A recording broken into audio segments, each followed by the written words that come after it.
Starting this Saturday is what I call the biggie. I'm in Vermont, and that's getting out to rifle hunt for bucks in the state of Vermont. So we'll have most people who like to hunt, like to pursue bucks during the firearm season. It'll last for 16 days.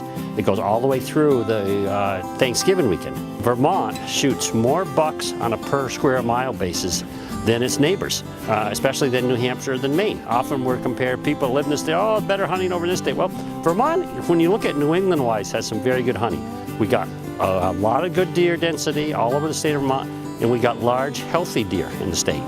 We're seeing good body weights on our deer.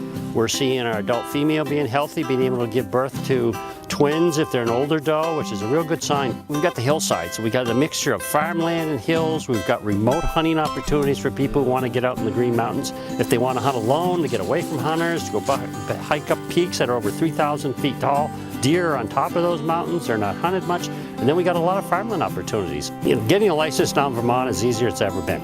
You just go on the department's website, in the state of Vermont, and you can buy your license online. And so people that want to come and spend a few days here hunting the state, it's not that difficult to find a place to stay. What hunters ought to do, if they're really interested in coming to the state, they ought to decide, what kind of hunting experience do I want? Do I want to try to get on more remote lands, maybe hunt on snow up in the mountains or in the Northeast Kingdom? Then I would look at those areas. If you want to go to an area that has more higher deer densities, to do that, then I would get on the Fish and Wildlife Department's website and look for we keep track every year the deer killed by town. And that's usually a good index of how many deer you're going to see.